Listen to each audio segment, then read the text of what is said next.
Grace and peace, everyone. Pastor, you slide on in this camera.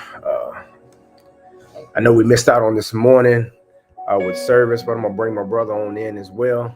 Pastor Mario Johnson is with us as well on tonight as we come just to dialogue for a few moments, especially on some scriptures that I think that's key and pertinent for today.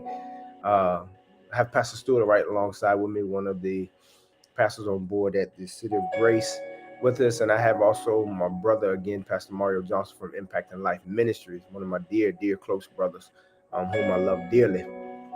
So on tonight, Doc, can you hear me? Can you hear us? Can we hear you? Are you on? Absolutely. All right, we got you. We're good to go. We challenge everybody to like, share, tag somebody in this tonight, because it's going to be a blessing to each and every one of you tonight as we talk just for a few moments. Let me turn this music down just a little bit. But I want to kick off tonight, man. Last night I had an opportunity to get on live with one of my other good friends, my brother, Dr. Frank Dickinson, out of Lancaster, South Carolina. He was doing a preach-a-thon, and I had an opportunity to get on last night to be one of the speakers. And we just talked from the topic of watch your mouth and keep your hands above your head.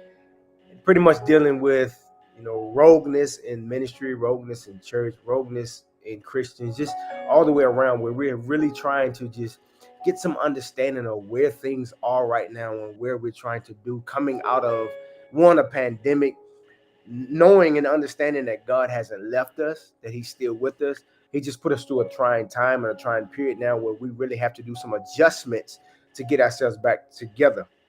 So on tonight, we want to start off, I guess, in Proverbs. We're going to go to Book of Proverbs tonight. So we won't be before you long.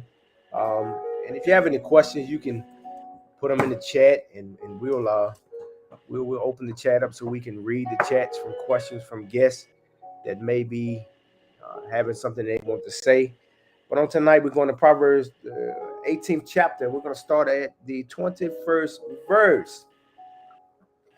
And on tonight, we're going to start there, and it reads, "Death and life are in the power of the tongue, and they who love it shall eat the fruit thereof." My God.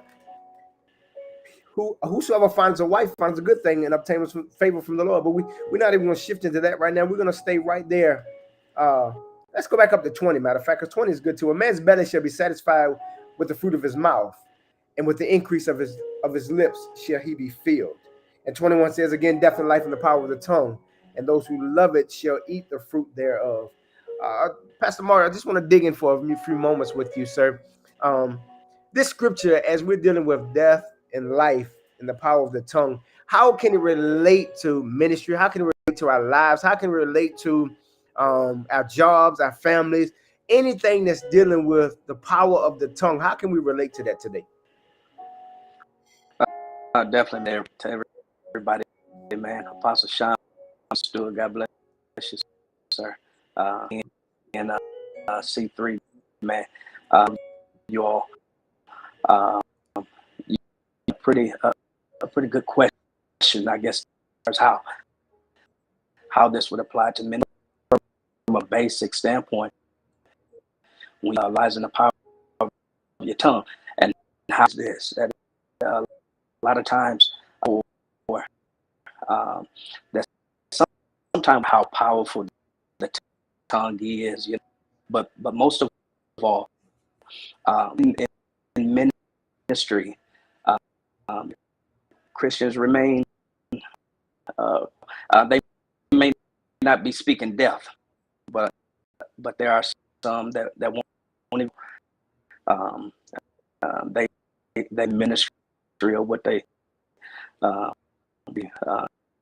is, and instead of to it, they won't speak anything at all. For some of maybe jealousy, anything at all, envy, or ministry to do better than theirs. Doc, hold that thought. We're gonna switch into just Facebook Live because this thing is breaking up right back. So I'm gonna tag. I'm gonna come on Facebook on City of Grace page. We're gonna tag on Facebook Live. Okay. I'm coming to you right now. All right.